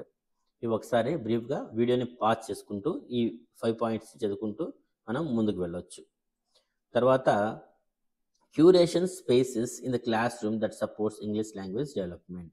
ఏంటంటే క్లాస్ రూమ్లో ఉండే యాంకర్ చార్ట్స్ కానివ్వండి, రీడింగ్ కార్నర్స్, తర్వాత వర్డ్ వాల్, ప్రాంప్ట్స్, ఇవన్నీ కూడా ఏంటంటే క్యూరేటింగ్ స్పేసెస్ అవుతాయి అన్నమాట in the class room that supports English language development. మనం క్లాస్ రూమ్ సిచ్యువేషన్స్లో నేర్చుకునేవే ఇంగ్లీష్ లాంగ్వేజ్ని డెవలప్ చేస్తాయని అనుకోవడం మన భ్రమ అవుతుంది. ఇలాంటి చార్ట్స్ కానివ్వండి, వాల్ మ్యాగజైన్స్ కానివ్వండి, లేకపోతే వాల్ అంటే ఒక వాల్ పైన చాలా చాలా వర్డ్స్, ఇమేజెస్, పిక్చర్స్ డ్రా చేసి అలా ఉంచుతారు, అలాంటివి. తర్వాత రీడింగ్ కార్నర్స్ అని ఒక కార్నర్లో రీడింగ్ ఎలిమెంట్స్, పేపర్స్, ర్యాపర్స్ అన్నీ మనం పెట్టి అక్కడ లెర్నింగ్కి ఒక స్పేస్ని క్రియేట్ చేస్తాం, అలాంటివి. కానీ ప్రాంప్ట్స్ కానీ ఇలా ఒక కార్నర్లో క్లాస్ రూమ్లో టీచర్ పిల్లలతో కలిసి ప్రాంప్ట్స్ చేయడం, పిల్లలు వాటిని అనుకరించడం, ఇలాంటివన్నీ కూడా క్యూరేటింగ్ స్పేసెస్ లాగా మనం కన్సిడర్ చేయొచ్చు. Curating spaces in the school that support English language development ఏమేమి ఉంటాయో మొత్తం ఇన్ డీటెయిల్గా ఇక్కడ ఒక 4 పారాగ్రాఫ్స్ ఇచ్చారు. వీడియోని ఒకసారి పాస్ చేసి చూడవచ్చు అనమాట. Curating spaces at homes that support English language development. ఇంటి దగ్గర మన క్యూరేటింగ్ స్పేసెస్ ఏముంటాయో ఇక్కడ క్లియర్గా ఇచ్చారు. ఫర్ ఎగ్జాంపుల్ ఏంటంటే the teachers can identify a few child-friendly sites for free videos, audiobooks, podcasts, ebooks, websites like Storyweaver, which offer free ebooks and share with parents and students. Parents కానివ్వండి, teachers ఇలాంటి వాటిని identify చేసి child friendly సైట్స్ని మనం పిల్లలకి suggest చేయవచ్చు అనమాట. ఇవన్నీ ఏంటంటే క్యూరేటింగ్ స్పేసెస్ ఎట్ హోమ్స్ అవుతాయి. ఈ విధంగా ఇప్పుడు మనకి యాక్టివిటీ టైం అని కొన్ని యాక్టివిటీస్ ఇచ్చారు. తర్వాత సెషన్ 6 లేదు. ఈ మెటీరియల్ని కూడా దీనికి మనకి మన టీచర్స్కి తర్వాత రిసోర్స్ పర్సన్స్కి ఉపయోగకరంగా ఉంటుందని మనం కొంత మెటీరియల్ని కూడా గ్యాదర్ చేయడం జరిగింది. ఈ మెటీరియల్ అనేది చాలా చాలా ఇంపార్టెంట్, చాలా చాలా యూస్ఫుల్గా ఉంటుంది. ఒకసారి చూడండి. దీనికి సంబంధించిన PDF కూడా మనం వాట్సాప్ గ్రూప్లో షేర్ చేస్తాము. తప్పకుండా ఇది ఒకసారి చూస్తే కనుక మనకి బాగా ఉపయోగకరంగా ఉంటుంది. చూడండి సెషన్ 5. సెషన్ 5 ఏం చెప్తుందంటే loud reading, copy writing, dictation. ఇవన్నీ కూడా మనం గ్యాదర్ చేసిన మెటీరియల్ అనమాట. లౌడ్ రీడింగ్ ఎందుకు, ఏంటి, దాని ఇంపార్టెన్స్ ఏంటి, దాని రిలవెన్స్ ఏంటి, 1 to 5 క్లాసెస్కి ఏ విధంగా ఉపయోగపడుతుంది, ఒక బ్రీఫ్గా క్లాస్ 1కి, క్లాస్ 3కి, క్లాస్ 5కి ఒక 3 క్లాసెస్ తీసుకున్నాము. వాటికి ఏ విధంగా మనం అప్లై చేయొచ్చు, ఏ విధంగా మనం బెనిఫిట్స్ పొందవచ్చు లౌడ్ రీడింగ్ వల్ల అనేది చూద్దాము. లౌడ్ రీడింగ్ ఇంట్రడక్షన్ ఇంపార్టెన్స్ ఏంటంటే develops foundational literacy skills, enhances vocabulary and improves oral communication. ఈ లౌడ్ రీడింగ్ వల్ల ఏంటంటే లిటరసీ స్కిల్స్ డెవలప్ అవుతాయి, వొకాబులరీ డెవలప్ అవుతుంది, తర్వాత ఓరల్గా అంటే నోట్తో మాట్లాడే కమ్యూనికేషన్ కూడా డెవలప్ అవుతుంది. 1 to 5 క్లాసెస్కి ఏ విధంగా ఉపయోగపడుతుందంటే lays the groundwork for proficient reading, ensuring students are equipped with essential phonetic awareness and fluency skills. పిల్లలు కావాల్సినంతగా ఫోనెటిక్ స్కిల్స్ ఉన్నాయా లేదా, ఎసెన్షియల్గా తర్వాత రీడింగ్ ప్రొఫిషియన్సీ ఉందా లేదా అనేది మనం తెలుసుకోవాలనుకుంటే లౌడ్ రీడింగ్ అనేది చాలా చాలా ఉపయోగకరంగా ఉంటుంది. క్లాస్ 1లో చూస్తే focus on basic phonics and decoding skills. Decoding skills అంటే ఒక సౌండ్ ఉంది, ఒక వర్డ్ ఉంది. ఈ వర్డ్ని చూసి సౌండ్ని బట్టి దాంట్లో ఉండే ఫోనిమ్స్ని, తర్వాత ఫోనిమ్స్ని, ఆ సౌండ్స్ని ఏ విధంగా పిల్లలు గుర్తిస్తున్నారు, ఏ విధంగా రిలేట్ చేసుకుంటున్నారు అనేది డీకోడింగ్ అనమాట. అంటే అది ఫ్రేజ్ లెవెల్లో ఉండొచ్చు, సౌండ్ లెవెల్లో ఉండొచ్చు, లేకపోతే ఒక వర్డ్ లెవెల్లో ఉండొచ్చు, సెంటెన్స్ లెవెల్లో కూడా ఉండొచ్చు అనమాట. బేసిక్ ఫోనిక్స్ని ఫస్ట్ క్లాస్ లెవెల్లో మనం దీనివల్ల డెవలప్ చేస్తాము. థర్డ్ క్లాస్ లెవెల్లో ఎలా ఉంటుందంటే introduce simple sentences and encourage expression. Simple సెంటెన్సెస్ని థర్డ్ క్లాస్ లెవెల్లో మనం లౌడ్ రీడింగ్లో మనం నేర్పిస్తాము. ఎంకరేజ్ ఎక్స్ప్రెషన్ అనమాట, అంటే పిల్లలు మాట్లాడగలగాలి, చెప్పగలగాలి, చదవగలగాలి, దాన్ని మనం ఎంకరేజ్ చేస్తాము. క్లాస్ 5 వచ్చేటప్పటికి emphasize reading comprehension and more complex texts. Class 5 వచ్చేటప్పటికి ఏంటంటే రీడింగ్ కాంప్రహెన్షన్స్ని చదువుతారు, తర్వాత మోర్ కాంప్లెక్స్ టెక్స్ట్ని కూడా చదువుతారు. అంటే మన టెక్స్ట్ బుక్లో ఉన్న లెసన్స్లో కాంప్లెక్స్ టెక్స్టే ఉంటుంది కాబట్టి వాటిని లౌడ్ రీడింగ్లో చదువుతారు. తర్వాత కాపీ రైటింగ్ గురించి చూస్తే దాని ఇంపార్టెన్స్ ఏంటి, కాపీ రైటింగ్కి ఎన్హాన్సెస్ రైటింగ్ స్కిల్స్ని డెవలప్ చేస్తుంది, స్పెల్లింగ్స్ నేర్చుకోగలుగుతారు, గ్రామర్ నేర్చుకోగలుగుతారు, తర్వాత క్రియేటివిటీ అండ్ ఎక్స్ప్రెషన్స్ కూడా పెరుగుతాయి దీనివల్ల. ఇది 1 to 5 క్లాసెస్కి ఏ విధంగా ఉపయోగపడుతుందంటే establishes a gradual progression in writing abilities writing ఎబిలిటీస్లో మెల్లమెల్లగా పురోభివృద్ధి కనిపిస్తుంది. ఫ్రమ్ ఫార్మింగ్ బేసిక్ వర్డ్స్, చిన్న చిన్న వర్డ్స్ని ఫ్రేమ్ చేయడం దగ్గర నుంచి చూసుకుంటే constructing coherent sentences and paragraphs, ఒక కాంప్లెక్స్ లెవెల్లో సెంటెన్సెస్ తయారు చేయడం, తర్వాత పారాగ్రాఫ్ను రాయగలగడం, ఇవన్నీ కూడా కాపీ రైటింగ్ వల్ల మనం డెవలప్ చేసుకోవచ్చు. క్లాస్ 1, 3, 5కి ఒక్కొక్క ఎగ్జాంపుల్ చూసుకుంటే మనం కాపీ రైటింగ్ క్లాస్ 1లో ఏ విధంగా ఉపయోగపడుతుందో చూడండి. కాపీ సింపుల్ వర్డ్స్, మన చిన్న చిన్న వర్డ్స్ని కాపీ చేయించడం, లెటర్ రికగ్నిషన్, ఒక లెటర్ ఇచ్చిన వర్డ్లో ఉండే లెటర్స్ని రికగ్నైజ్ చేయడం, ఇవి మనం కాపీ రైటింగ్లో మనం నేర్పించవచ్చు. క్లాస్ 3కి వచ్చేటప్పటికి సెంటెన్సెస్, ప్రాపర్ పంక్చువేషన్, కొటేషన్స్ కానివ్వండి, ఫుల్ స్టాప్ కానివ్వండి, కామా కానివ్వండి, ఏ ప్రాపర్ పంక్చువేషన్ కూడా క్లాస్ 3లో మనం కాపీ రైటింగ్లో నేర్పిస్తాము. తర్వాత క్లాస్ 5కి వచ్చేటప్పటికి షార్ట్ పారాగ్రాఫ్ రైటింగ్ని మనం దీంట్లో ఫోకస్ ఎక్కువగా పెడతాము. స్ట్రక్చర్ అండ్ క్లారిటీ, వీటిపైన ఎక్కువగా ఫోకస్ ఉంటుందన్నమాట. డిక్టేషన్, మూడో టాపిక్ ఏంటంటే డిక్టేషన్ యొక్క ఇంపార్టెన్స్ చూద్దాము. ఇప్పుడు మనం డిక్టేషన్ దేన్ని స్ట్రెంథన్ చేస్తుందంటే స్పెల్లింగ్ని స్ట్రెంథన్ చేస్తుంది, grammar, listening skills, promoting accuracy, ఖచ్చితత్వాన్ని పెంపొందిస్తుంది, దాన్ని డెవలప్ చేస్తుంది. అండ్ అటెన్షన్ టు డీటెయిల్స్, మనం చెప్పే డీటెయిల్స్ని ఏ విధంగా వినాలి అనేది కాస్త దానిపైన అటెన్షన్ ఎక్కువగా పెట్టేటట్టుగా పిల్లల్ని కాస్త ఫోకస్ చేస్తుంది.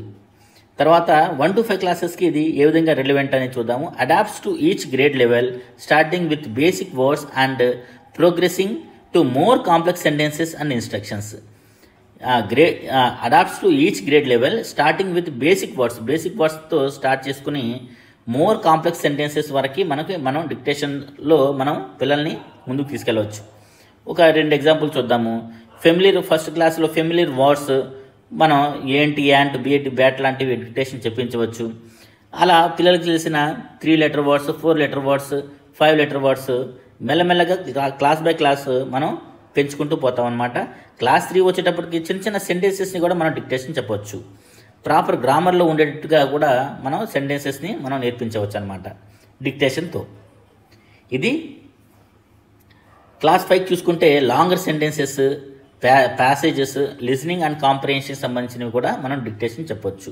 ఈ 3 కాంపోనెంట్స్, ఈ 3 టాపిక్స్ చాలా చాలా cohesive continue in language development, ensuring students transition seamlessly from basic skills in class 1 to more advanced proficiency in class 5. ఇవన్నీ కూడా ఈ 3 టాపిక్స్, డిక్టేషన్ కానివ్వండి, కాపీ రైటింగ్ కానివ్వండి, లౌడ్ రీడింగ్ కానివ్వండి, ఇవన్నీ కూడా మనకి కంటిన్యూ లాంగ్వేజ్ డెవలప్మెంట్లో కంటిన్యూ అనమాట. అంటే నిరంతరంగా నేర్చుకునే ప్రక్రియలో భాగంగా మనం వీటిని ఎక్కువగా ఇన్కార్పొరేట్ చేసుకోవచ్చు. దీంట్లో టీచర్ రోల్ ఏ విధంగా ఉంటుందంటే, teacher play a pivotal role in guiding this continuum, understanding the specific needs of each grade and tailoring activities accordingly. పిల్లలు ఏ గ్రేడ్లో ఉన్నారు, ఏ విధంగా అడాప్ట్ చేసుకుంటున్నారు, ఏ విధంగా మనకి రెస్పాన్సెస్ ఇస్తున్నారు అనే దాన్ని బట్టి ఆ యాక్టివిటీస్ని టైలర్ చేసుకుంటూ ఉంటాడు టీచర్. అంటే ఫెసిలిటేటర్గా ఎక్కువగా రోల్ ప్లే చేస్తుంటాడు. These brief notes aim to convey the significance of loud reading, copy reading and dictation. ఈ బ్రీఫ్ రీడింగ్ అనేది మనకి ఈ కాంప్లెక్స్ లెవెల్లో ఈ మూడింటి యొక్క loud reading, copy writing, dictation యొక్క ఇంపార్టెన్స్ని మనం అర్థం చేసుకోవడానికి చాలా చాలా ఉపయోగపడతాయి. ఇది సెషన్ 5 గురించి. What is TOEFL test? ఇది మనకి టోఫెల్ అనేది సెషన్ 7 అన్నమాట. What is TOEFL test? How to include TOEFL curriculum in primary schools, how to focus on listening and speaking particularly. లిజనింగ్కి, స్పీకింగ్ పైన మనం పర్టికులర్గా ఫోకస్ పెట్టాము. అయితే లిజనింగ్, స్పీకింగ్, ఫర్ ఎగ్జాంపుల్ ఒక పేపర్ చూద్దాము. ఇప్పుడు SA1 పేపర్ చూసుకుంటే మెయిన్గా ఇక్కడ లిజనింగ్ టెస్ట్ 15 మార్క్ ఉంది, స్పీకింగ్ టెస్ట్ 15 మార్క్స్కి ఉంది. దీనికి సంబంధించిన ఆడియోస్ ఇచ్చారు మనకి, ఆ టైంలో టెస్ట్ కండక్ట్ చేసాం. ఇక్కడ చూడండి స్పీకింగ్ టెస్ట్ కూడా ఉంది. అంటే మనకి ప్రైమరీలో మనకి ఎక్కువ కంప్లీట్గా ఫోకస్ పెట్టింది లిజనింగ్ అండ్ స్పీకింగ్ టెస్ట్ పైన. కాబట్టి ఇప్పుడు మనం listening and speaking for primary గురించి తెలుసుకున్నాము. అసలు టోఫెల్లో 2 రకాలు ఉంటాయండి. టోఫెల్ IBT అని ఒకటి ఉంటుంది, తర్వాత టోఫెల్ ప్రైమరీ ఒకటి ఉంటుంది. ఈ IBT ఏంటంటే foreign language, this is the test of English as a foreign language internet based test అనమాట. ఇది design for students applying to English medium universities for higher education. MS చేయడానికో లేకపోతే డిగ్రీ చేయడానికో higher education కోసం వెళ్ళే university students కోసమని దీన్ని design చేస్తారు. అది డిఫరెంట్. టోఫెల్ ప్రైమరీ ఏంటంటే ఏజ్ 8+ అంటే 3rd క్లాస్ ప్లస్ ఉన్న వాళ్ళ పిల్లల కోసం ఈ టోఫెల్ ప్రైమరీ అనమాట. Focusing on basic English communication పైన ఇది ఫోకస్ పెడుతుంది.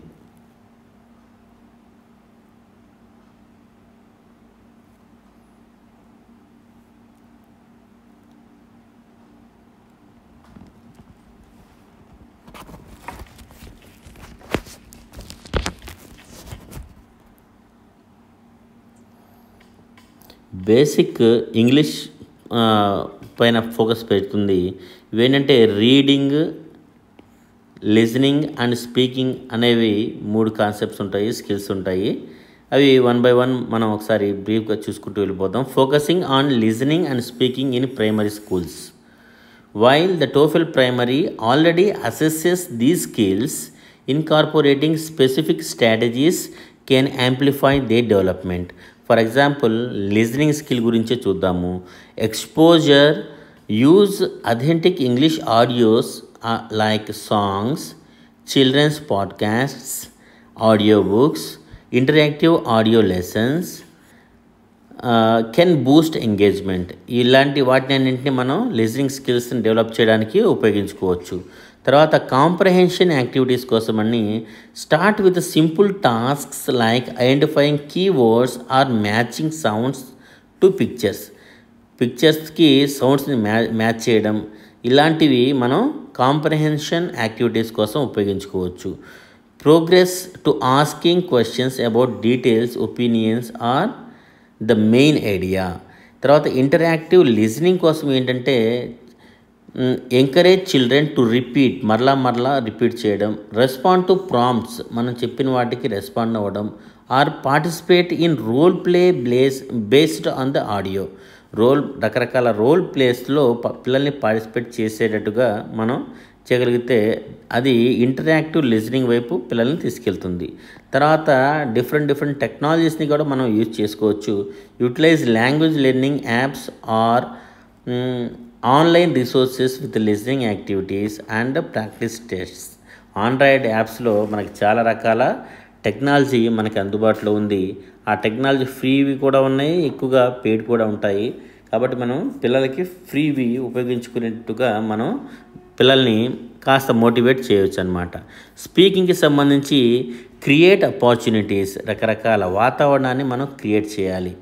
దేనికోసం? డైలాగ్స్ మాట్లాడుకోవడానికి, తర్వాత పెయిర్ వర్క్ చేయడానికి, ఇద్దరు ముగ్గురు వర్క్ చేసుకోవడానికి, గ్రూప్ వర్క్ చేయడానికి, తర్వాత డిస్కస్ చేసుకోవడానికి, ప్రజెంటేషన్ చేయడానికి మనం మంచి యాంపుల్ ఆపర్చునిటీస్ కల్పించాలన్నమాట. తర్వాత స్కాఫోల్డింగ్కి మనం అవకాశం ఇవ్వాలి. Offer prompts, sentences, starters and visuals to support initial speaking attempts. పిల్లలు ఇనీషియల్గా స్పీకింగ్ అటెంప్ట్ చేస్తుంటారు. అలాంటప్పుడు మనం వాళ్ళకి ప్రాంప్టింగ్ చేస్తుంటే పిల్లలు మధ్యలో ఆ గ్యాప్స్ని కాస్త ఓవర్కమ్ చేస్తూ వాళ్ళు ముందుకు వెళ్తూ ఉంటారు. అలాంటి స్కాఫోల్డింగ్ చేస్తూ ఉండాలి. Gradually decrease support as confidence gross. మెల్లమెల్లగా మనం ఇచ్చే సపోర్ట్ అనేది తగ్గించుకుంటూ వెళ్ళిపోయామనుకోండి, పిల్లలు ఆటోమేటిక్గానే వాళ్ళు పికప్ అవుతారు. తర్వాత ఫీడ్బ్యాక్ అండ్ కరెక్షన్ అన్నమాట. పిల్లలకి మనం ఫీడ్బ్యాక్ ఇవ్వాలి. వాళ్ళు చేసే గ్రామర్ మిస్టేక్స్ కానివ్వండి, పంక్చుయేషన్స్ కానివ్వండి, తర్వాత క్లారిటీ ఆఫ్ ఎక్స్ప్రెషన్స్, వాళ్ళ స్పీచ్లో ఉండే మిస్టేక్స్ కానివ్వండి, మనం ఫీడ్బ్యాక్ ఇచ్చి కరెక్షన్ చేస్తూ ఉండాలి. తర్వాత గేమ్స్ అండ్ యాక్టివిటీస్ ద్వారా కూడా మనం స్పీకింగ్ స్కిల్ని మనం డెవలప్ చేసుకోవచ్చు. Use fun and engaging activities like story telling ఇలాంటివి ఉపయోగించుకోవచ్చు. డిబేట్స్ వాడవచ్చు, రోల్ ప్లేయింగ్ వాడవచ్చు. ఇవన్నీ కూడా స్పాంటేనియస్ స్పీకింగ్ని ఇవన్నీ కూడా డెవలప్ చేస్తాయి. అంటే అప్పటికప్పుడు స్పాంటేనియస్గా ఇంగ్లీష్లో మాట్లాడేట్టుగా మనం ఇలాంటి గేమ్స్ అండ్ యాక్టివిటీస్ చాలా ఉపయోగపడతాయి. తర్వాత అడిషనల్ టిప్స్ ఏంటంటే ఇంటిగ్రేట్ ఇంగ్లీష్ని మనం ఇంటిగ్రేట్ చేయాలి. దేంతో ఇంటిగ్రేట్ చేయాలి? Immerse students in English beyond dedicated language lessons. మనం లాంగ్వేజ్ నేర్చుకోవడం అంటే ఓన్లీ ఇంగ్లీష్లోనే కాదు, మ్యాథ్స్లోనూ లాంగ్వేజ్ నేర్చుకోవచ్చు, ఈవీఎస్లోనూ లాంగ్వేజ్ నేర్చుకోవచ్చు. లేదు తెలుగులో ఎక్స్ప్లెయిన్ చేసేటప్పుడు కూడా వాళ్ళకి తెలుగులో బాగా తెలిసిన వాటికి అప్పుడప్పుడు ఇంగ్లీష్లో కూడా మీనింగ్స్ చెప్తుంటే ఇంగ్లీషు తెలుగులో వాళ్ళకి తెలిసిన కాన్సెప్ట్ ఆ వర్డ్ అనేది కాంక్రీట్ అయిపోతుంది అనమాట. ఆ విధంగా ఆ వర్డ్స్ కానివ్వండి, చిన్న చిన్న ఫ్రేజెస్ కానివ్వండి, మనం అడిషనల్ టిప్స్ ఇలాంటివి ఇంటిగ్రేట్ చేయొచ్చు అనమాట. తర్వాత రకరకాల వెరైటీవి ఏంటంటే offer divorce learning materials and activities to క్యాటర్ to different learning styles and keep children engaged. ఎప్పుడు పిల్లల్ని ఎంగేజ్ చేస్తూనే ఉండాలి రకరకాల వెరైటీ ట్రిక్స్, వెరైటీ టిప్స్తో. తర్వాత పిల్లల్ని మోటివేట్ కూడా చేయాలన్నమాట. మనం make learning English fun and rewarding, చాలా ఫన్నీగా రివార్డింగ్గా ఉండాలన్నమాట. పిల్లలు నేర్చుకుంటే ఇంకా నేర్చుకోవాలి అనిపించాలన్నమాట. ప్రైజ్ ఎఫర్ట్ అంటే పిల్లల్ని బాగా పొగడము. తర్వాత సెలబ్రేట్ ప్రోగ్రెస్, మంచి ప్రోగ్రెస్ చేస్తున్నారనుకోండి సెలబ్రేట్ చేయడం, వాళ్ళకి కంగ్రాట్స్ చెప్పడం, పిల్లల చేత కంగ్రాట్స్ చెప్పించడం. తర్వాత encourage communication in real world settings. Real world సెట్టింగ్స్లో అసలు డైలీ లైఫ్ సిచ్యువేషన్స్లో ఎదురయ్యే సంఘటనలనే మనం వాళ్ళకి కల్పిస్తూ రియల్ వరల్డ్ సెట్టింగ్స్ని కూడా మనం కల్పించి పిల్లల్ని ఇంగ్లీష్లో మాట్లాడేటట్టుగా మనం చేయగలగాలి. ఇవన్నీ కూడా లాంగ్వేజ్ ఎక్విజిషన్కి దారి చేస్తాయన్నమాట. ఎక్విజిషన్ వేరు, లెర్నింగ్ వేరు. ఎక్విజిషన్ ఏంటంటే మనకు తెలియకుండానే మనం లాంగ్వేజ్ నేర్చుకోవడాన్ని ఎక్విజిషన్ అంటారు. దానికి ఒక క్లాస్ రూమ్ ఉండదు, ఒక టైం ఉండదు, ఒక సిచ్యువేషన్ ఉండదు. ఇవి ఇంట్లో ఉన్నప్పుడు ఎక్విజిషన్ జరుగుతుంది, పిల్లలతో ఆడుకునేటప్పుడు, పియర్స్తో ఆడుకునేటప్పుడు, తర్వాత క్లాస్ రూమ్లో చెప్పేటప్పుడు ఇవన్నీ కూడా ఎక్విజిషనే అవుతాయి. Consistency, engagement and positive reinforcement are key to fostering strong listening and speaking skills in young learners. Young లెర్నర్స్లో మనం ఇంగ్లీష్ బాగా నేర్పేటట్టుగా ఉండాలంటే కన్సిస్టెన్సీ ఉండాలి, ఎంగేజ్మెంట్ ఉండాలి అండ్ పాజిటివ్ రీఎన్ఫోర్స్మెంట్ ఉండాలి. ఇవి చాలా important. For young children consider assessments like the Cambridge young learners English tests.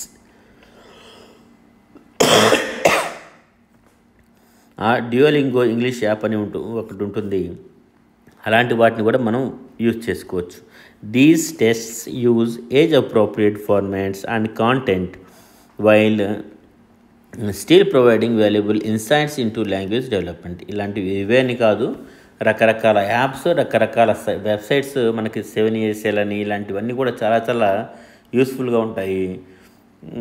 వాటిని మనం యూజ్ చేసుకోవచ్చు అనమాట. మనకి ఎలాగూ స్మార్ట్ టీవీస్ తర్వాత IFPs వచ్చాయి కాబట్టి వాటిలో ప్లే చేస్తూ మన ప్రస్తుతానికైతే మన సిలబస్ కూడా ఆల్మోస్ట్ కంప్లీట్ అయిపోవచ్చింది కాబట్టి నెక్స్ట్ నుంచి ఆల్టర్నేటివ్ అసెస్మెంట్ టెక్నిక్స్ని ఉపయోగించుకుంటూ ఇలాంటి ICT టూల్స్ని కూడా ఉపయోగించుకుంటూ మనం కమ్యూనికేషన్ మనం యాంపుల్ ఆపర్చునిటీస్ పిల్లలకి ఇవ్వగలిగామంటే పిల్లలు బాగా నేర్చుకుంటారు.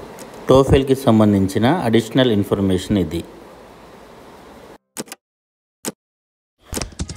టీచర్ ఫ్రెండ్స్ అందరికీ నమస్కారం.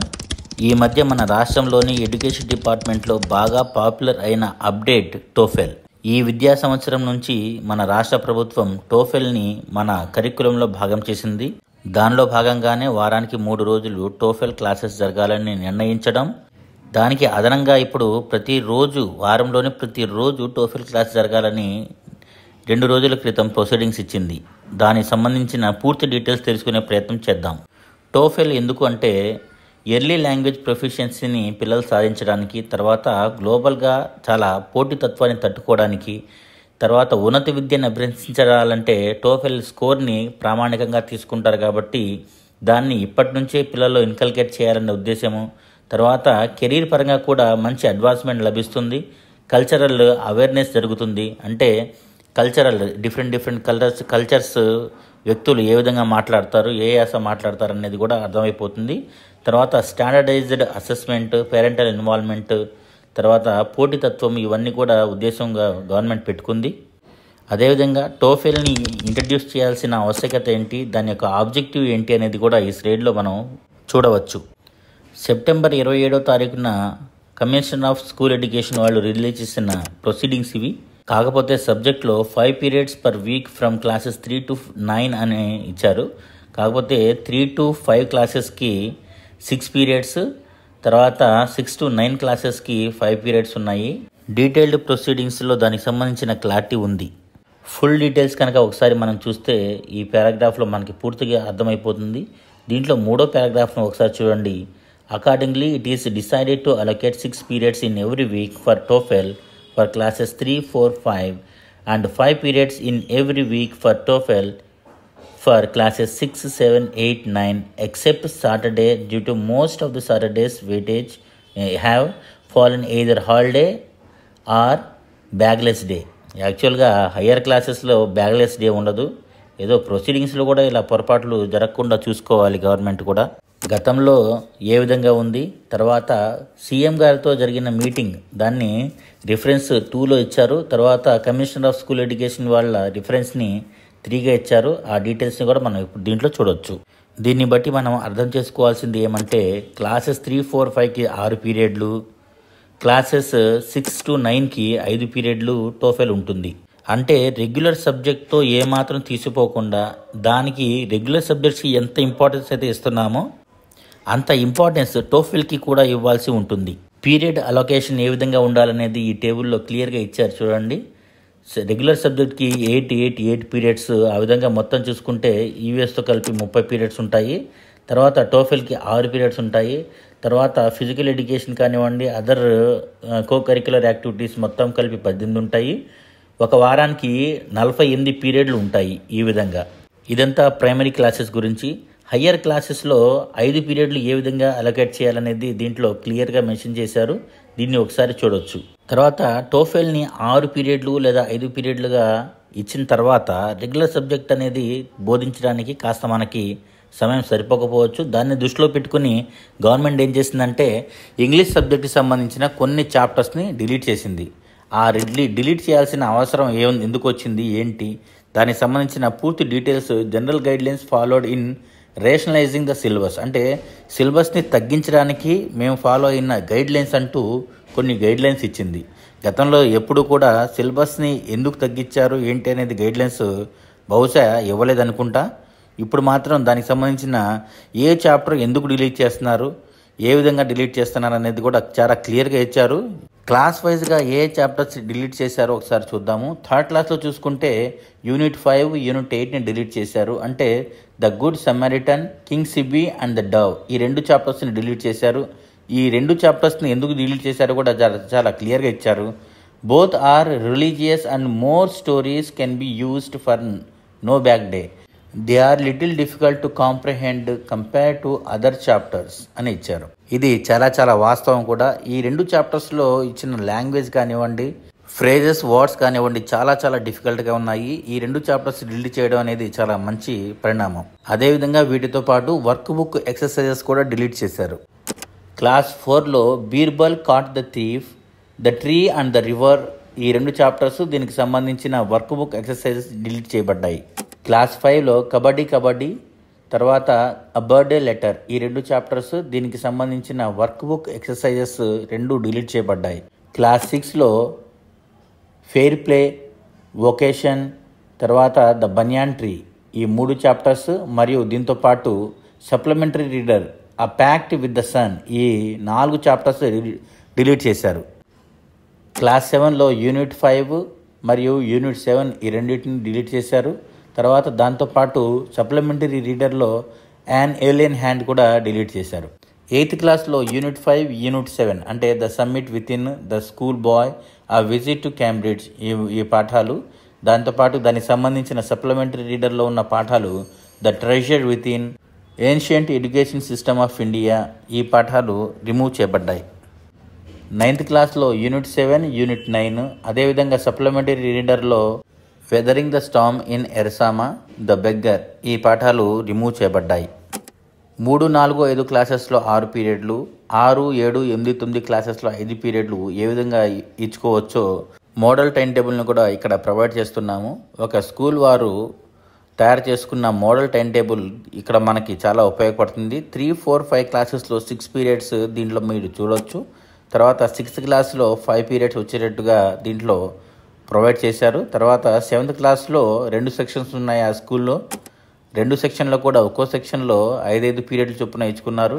8th క్లాస్లో చూడండి 5 పీరియడ్లు వచ్చాయి. 9th క్లాస్లో కూడా 2 సెక్షన్లు ఉంటే 2 సెక్షన్లో కూడా 5 పీరియడ్లు చొప్పున వాళ్ళు ఇచ్చుకున్నారు. ఈ విధంగా మనం టైం టేబుల్లో కూడా సర్దుబాటు చేసుకోవాల్సి ఉంటుంది. టోఫెల్ అనేది ఇంట్రడ్యూస్ చేసిన ఆంధ్రప్రదేశ్ రాష్ట్ర ప్రభుత్వం ఇంట్రడ్యూస్ చేసిన టోఫెల్ అనేది ఇంకా నెక్స్ట్ వచ్చే అకాడమిక్ ఇయర్స్లో కూడా అదే విధంగా ఉంటుంది. కాబట్టి దీనిపైన మాత్రం ఒక సబ్జెక్ట్ని ఎంతైతే ఫోకస్ చేస్తామో అంతకు మించి దీనికి ఇంపార్టెన్స్ ఇవ్వాల్సి ఉంటుంది.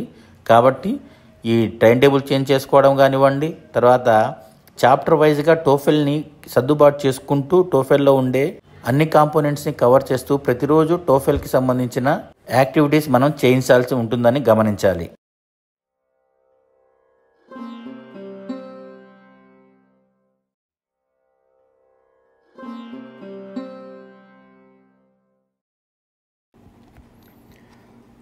ఇది లాస్ట్ సెషన్ అండి. తరల్ గురించి. TaRL discussions. Andhra Pradesh government schools are implementing the teaching at right level. TaRL అంటే teaching at right level. Already ఇది మనకి 3, 4, 5 క్లాసెస్కి ఇంప్లిమెంట్ అవుతుంది. The program focuses on building foundational literacy and numeracy skills. Here is an overview of what's already happening. ఇప్పుడు మనం ప్రస్తుతం ఏం జరుగుతుందో దానికి సంబంధించిన ఓవర్వ్యూ అనమాట. కరెంట్ ఇంప్లిమెంటేషన్ ఏం జరుగుతుందంటే టీచర్ ట్రైనింగ్స్ జరుగుతున్నాయి, యాక్షన్ ప్లాన్ ఇస్తున్నారు, తర్వాత లెర్నింగ్ మెటీరియల్స్ ఇస్తున్నారు, ఇంప్లిమెంటేషన్ స్కెడ్యూల్స్ కూడా ఇస్తున్నారు. ఇవన్నీ కూడా ప్రస్తుతం మనకి కరెంట్ ఇంప్లిమెంటేషన్ జరుగుతూ ఉంది తరల్కి. అంటే 3, 4, 5 క్లాసెస్కి ఏమో తరల్ అనమాట.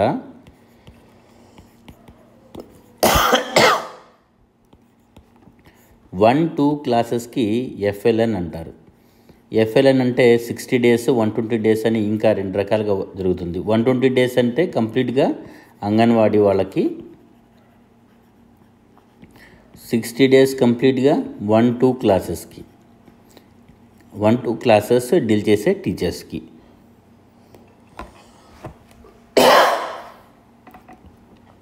దీనికి సంబంధించిన అడిషనల్ రిసోర్సెస్ అనేవి ఈ కింద లింక్స్లో ఉన్నాయండి. Information action plan. ఒకసారి యాక్షన్ ప్లాన్ ఏంటో ఒకసారి చూద్దాము.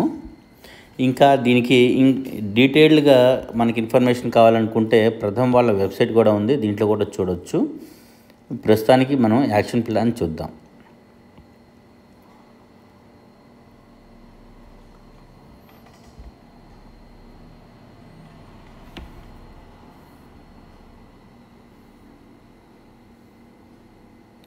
ఇది మొత్తం యాక్షన్ ప్లాన్ అండి. అంటే the teachers who are dealing 3 to 5 classes have already undergone the physical training for the academic year 22-23. తర్వాత సిఆర్పిస్కి ట్రైనింగ్ ఇచ్చారు. 3, 4, 5 క్లాసెస్కి సంబంధించిన టీచర్స్ అందరికీ ట్రైనింగ్ ఇచ్చారు. డిస్ట్రిక్ట్ లెవెల్లో ఇవన్నీ కూడా. తర్వాత ఇన్స్ట్రక్షన్స్ ఎంఈఓస్కి base line test, mid line test, end line test as given in the action plan, and also to monitor to enter the data as per the schedule given without fail. Tarvata in the case of high schools having 3 to 5 classes and no SGT available, depute 1 Telugu and 1 maths teacher for the program. ఈ ఒకవేళ merging స్కూల్స్లో కనుక SGTs లేకపోతే మ్యాథ్స్కి తెలుగుకి ఒక టీచర్ని డిప్యూట్ చేయమని చెప్తున్నారు. ఇదంతా కూడా స్కెడ్యూల్ అనమాట, మనకి యాక్షన్ ప్లాన్. దీనికి సంబంధించి మనం తరల్కి సంబంధించి మన స్కూల్ లెవెల్లో ఏ విధంగా ఇంప్లిమెంట్ చేస్తున్నామో మొత్తం మనం ఈ సెషన్లో డిస్కస్ చేసుకోవాల్సి ఉంటుంది. మన స్కూల్ లెవెల్లో ఏ విధంగా అయితే TaRL activities, maths EVS activities, languages activities, maths languages activities ఏ విధంగా అయితే మనం ఇంప్లిమెంట్ చేస్తున్నామో వాటిని మన ఐడియాస్ని ఇతర టీచర్స్తో షేర్ చేసుకుంటాం అన్నమాట.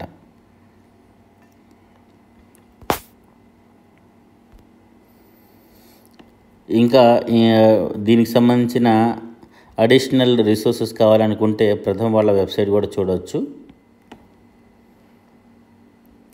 ఇది ప్రథమ్ వాళ్ళ website. Teaching at rate level, దీనికి సంబంధించిన డీటెయిల్డ్ ఇన్ఫర్మేషన్ దీంట్లో మనకి లభిస్తుంది అన్నమాట. Recent figures for rural India indicate that over 96% of children are enrolled in school. With almost all children in school, the critical question facing the country is, are children learning? పిల్లలైతే 96% అయితే మన స్కూల్లో ఉన్నారులే, కానీ అసలు పిల్లలందరూ నేర్చుకుంటున్నారా అనేదే చాలా చాలా క్వశ్చన్స్కి రేజ్ చేస్తుంది అన్నమాట.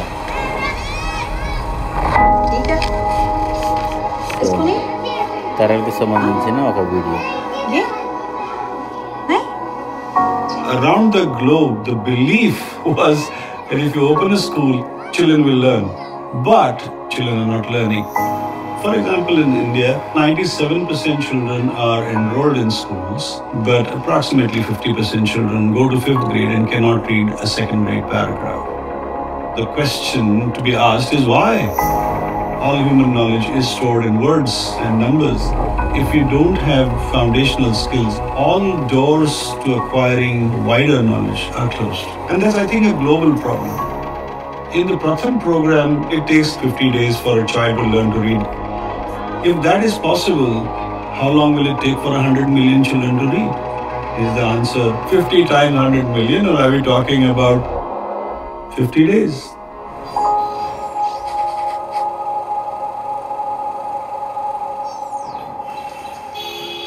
I've been working in this sector for the last 25 years. Everybody's trying to find answers to the same problem. How can we get all children to learn? I think it's easy to see in Indian schools. There are those who have access to preschool education, parents are educated. They form what I would call the front of the class.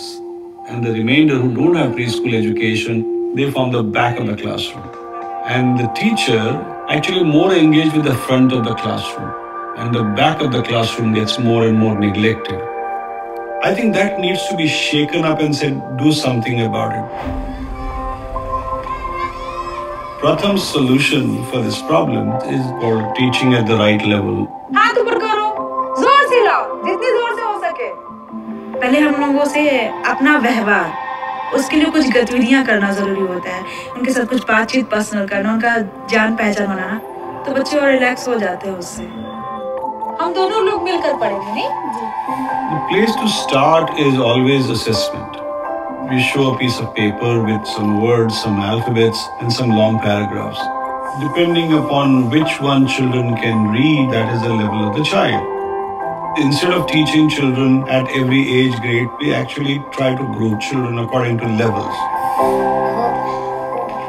अगर मुझे एक बच्चे के स्तर पता चल जाएंगे तो उसी के अनुसार मैं उनको डोज दे सकूंगी या फिर उनको गतिविधियां करा सकूंगी.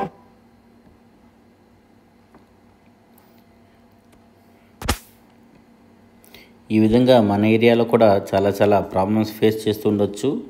మంచి స్ట్రాటజీస్ మనం కూడా ఇంప్లిమెంట్ చేస్తూ ఉండవచ్చు. అవన్నీ కూడా మనం మన కాంప్లెక్స్లో షేర్ చేసుకుందాం. Thank you.